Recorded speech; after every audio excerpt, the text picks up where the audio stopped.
Satu-satunya nama Nabi dan Rasul yang oleh Allah dianugerahi nama sifat itu hanya Nabi Muhammad SAW.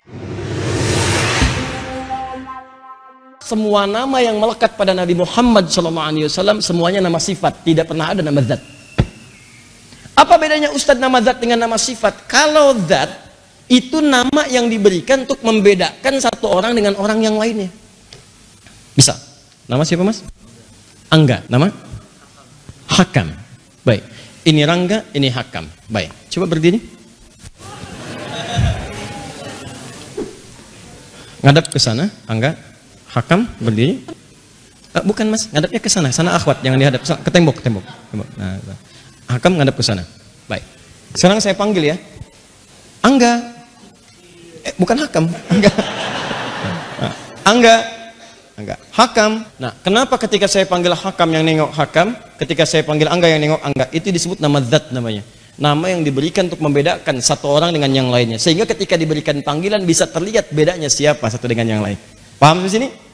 Baik, misal Hakam silahkan duduk. Baik, jazakallahu khair. Angga tetap di situ. Misalnya, sekarang boleh duduk. Jazakallahu khair. Paham? Nama zat. Tapi kalau ada yang kedua namanya sifat. Nama sifat itu adalah nama yang dilekatkan pada satu zat atau orang tertentu yang menunjuk pada keistimewaan yang dimiliki oleh orang itu. Misal, Angga pintar. Angganya zat, pintarnya sifat. Hakam adil. Hakamnya nama orang, adilnya nama sifat. Jujur sifat, sabar sifat, sifat. Jadi kalau orang semakin banyak mendapatkan sifatnya, sifat, ini menunjukkan orang itu saking banyak keistimewaannya. Misal, Angga jujur, mulia, sabar, tawadu, berarti Angganya itu istimewa. Karena banyak sifat melekat pada dirinya. Dalam bahasa Arab, kalau orang saking banyaknya sifat kemuliaannya, sehingga tidak bisa dibedakan mana sifat, mana orangnya, maka hilangkan nama orangnya, masukkan nama sifatnya. Maka ini menunjukkan orang itu begitu mulia, sampai sifat kemuliaan kemudian berkumpul pada dirinya. Seakan-akan orang udah lupa dengan zatnya, yang penting kemuliaannya. Perhatikan, satu-satunya nama Nabi dan Rasul yang oleh Allah dianugerahi nama sifat itu hanya Nabi Muhammad SAW. Anda urutkan dari zaman Nabi paling bawah, ya, pertama kali Nabi Adam AS sampai Nabi Muhammad SAW. Tidak pernah akan Anda temukan nama sifat kecuali melekat pada Muhammad SAW. Muhammad sifat dari kata Mahmud, sifat mubalaghahnya Muhammad. Ahmad sifat dari kata Hamid, sifat mubalaghahnya Ahmad. Perhatikan baik-baik. Ada Al-Hami, ada Al-Kafi, ada Al-Mahi. Itu Nabi. Di semua yang melekat pada Nabi Muhammad, 5 nama yang paling populer, 3 di hadis, 2 di Quran, itu semuanya nama sifat. Hanya Nabi Muhammad SAW. Untuk menunjukkan semua kemuliaan berkumpul di Nabi yang terakhir ini. Anda urutkan dari awal sampai akhir, nggak akan Anda temukan. Kalau disebutkan nama Muhammad, berarti itu sifat yang melekat pada seseorang karena kemuliaannya secara sosial, hubungan dengan makhluk. Ya, Nabi yang penyayang, pada tumbuhan beliau sayang. Kata beliau kalau sedang ada peperangan, jangan rusak tanaman. Padahal kalau orang sedang perang itu kan emosi berkumpul. Emosi berkumpul, nggak ada orang pulang dengan perang dengan kasih sayang. Silahkan cek. Saya belum pernah temukan ada orang perang pakai kasih sayang, mustahil.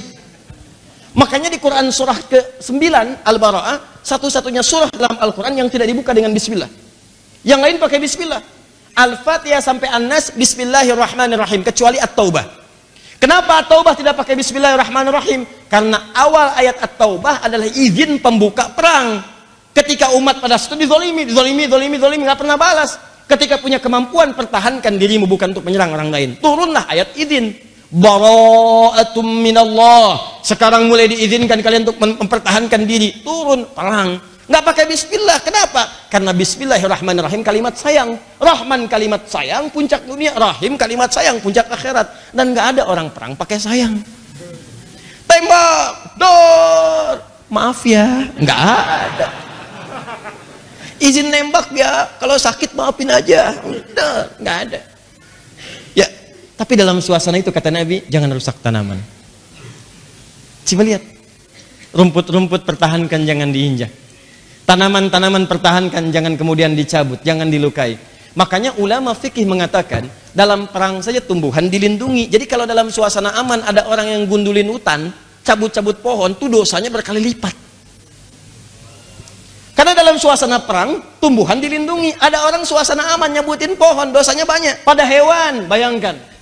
Orang dulu sembarangan nyembelih hewan, kata Nabi, jika engkau ingin menyembelih hewan, maka tajamkan pisaunya dulu, tajamkan. Apa tujuannya? Jangan sakiti hewannya, percepat penyembelihannya.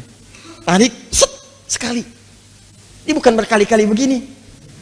Kata Nabi, idza dzabhtum fa ahsinu dzibbah. Kalau Anda akan menyembelih, maka baguskan sembelihan.